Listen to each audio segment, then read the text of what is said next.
চীনের সাংহাইয়ের one city two town মডেলের আদলে বন্দরনগরী চট্টগ্রামকে গড়ে তুলতে কর্ণফুলী নদীর অপর প্রান্তে ব্যাপক বাণিজ্যিক অঞ্চল তৈরির পরিকল্পনা করা হয়। কর্ণফুলী টানেল একদিকে চট্টগ্রামের মূল শহর এবং অপরদিকে চট্টগ্রামের আনোয়ারা শহরকে একত্রিত করেছে। কর্ণফুলী নদীর 150 ফুট গভীরে সুড়ঙ্গটি নির্মাণ করা হয়েছে। অপরদিকে বঙ্গবন্ধু টানেলের দৈর্ঘ্য 4.43 কিলোমিটার। এই টানেল মূলত দুইটি টিউব আকারে গড়ে তোলা হয়েছে। প্রতিটি টিউবের দৈর্ঘ্য 2.45 কিলোমিটার এবং প্রতিটি টিউবের ব্যাস 2.80 মিটার। প্রতিটি টিউবে দুটি করে মোট 4টি লেন থাকবে। সুড়ঙ্গটির মূল দৈর্ঘ্য 4.43 কিলোমিটার হলেও এর সাথে প্রায় 5 কিলোমিটার দীর্ঘ সংযোগ সড়ক নির্মাণ করা হয়েছে এবং 727 মিটার দৈর্ঘ্যের একটি ফ্লাইওভার নির্মাণ করা হয়েছে। চট্টগ্রাম শহর প্রান্তের নেপাল একাডেমির পাশ দিয়ে শুরু হয়ে এই সুড়ঙ্গ কর্ণফুলী নদীর অপর পাড়ে আনোয়ারা প্রান্তের চিটাগাং ইউরিয়া ফার্টিলাইজার লিমিটেড এবং কর্ণফুলী ফার্টিলাইজার লিমিটেড কারখানার মাঝামাঝি স্থান দিয়ে নদীর দক্ষিণ প্রান্তে গিয়ে শেষ হয়েছে। সুড়ঙ্গের মাধ্যমে ঢাকা, চট্টগ্রাম, কক্সবাজার সড়ক যুক্ত হয়েছে। বঙ্গবন্ধু টানেল চালু হওয়ার ফলে রাজধানী ঢাকা সহ দেশের বিভিন্ন অঞ্চল থেকে মূল শহরের ভেতরে ঢুকতে হবে না।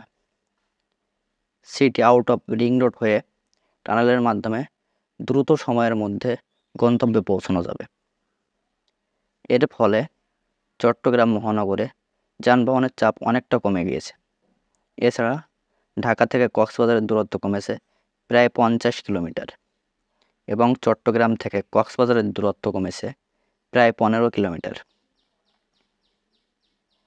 2016 সালের 14 অক্টোবর বাংলাদেশের প্রধানমন্ত্রী ও চীনের রাষ্ট্রপতি কর্ণফুলী টানেলের প্রকল্পের ভিত্তিপ্রস্তর স্থাপন করেন।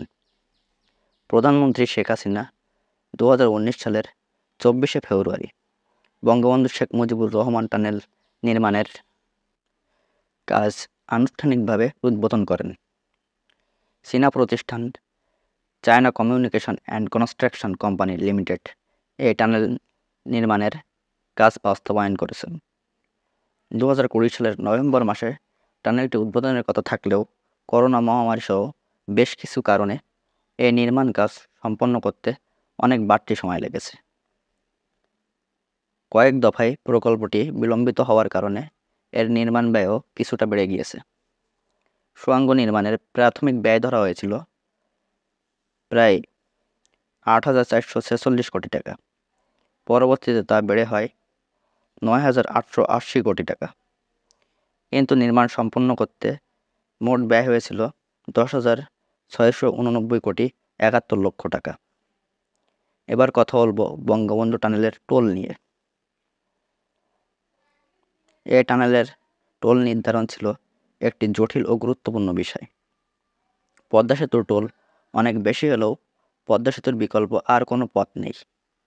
তাই পদ্মা নদী পারাপারে যানবাহনগুলো অধিক হারে টোল দিতে বাধ্য। কিন্তু যেহেতু কর্ণফুলী টানেলের বিকল্প পথ রয়েছে, তাই এই পথে টোলের হার বেশি হলে অধিকাংশ মানুষ শাহ আমানত সেতু ব্যবহার করবে। সেক্ষেত্রে এত টাকা ব্যয় করে এই টানেল নির্মাণ খুব একটা লাভজনক হতো না। তাই দেশের প্রথম সুড়ঙ্গ পথ শুধু দেশের নয়, এশিয়া মহাদেশের মধ্যে প্রথম এই আন্ডার ওয়াটার টানেলের টোল পদ্মা সেতুর তুলনায় কিছুটা কম হলেও শাহ আমানত সেতুর তুলনায় একটু বেশি। অবশেষে আমাদের মাননীয় প্রধানমন্ত্রী জননেত্রী শেখ হাসিনা 2023 সালের 28 অক্টোবর এই টানেলের শুভ উদ্বোধন করেন। প্রিয় দর্শক, এই ছিল আমাদের আজকের প্রতিবেদন। বঙ্গবন্ধু টানেল নিয়ে আমাদের আজকের প্রতিবেদনটি কেমন লাগলো তা আমাদের অবশ্যই কমেন্ট করে জানাবেন। প্রতিবেদনটি ভালো লাগলে একটা লাইক দিয়ে চ্যানেলটা সাবস্ক্রাইব করে আমাদের পাশে থাকবেন। পরের ভিডিও দেখার আমন্ত্রণ জানিয়ে আজকের মতো এখানেই বিদায় নিচ্ছি। ধন্যবাদ সবাইকে।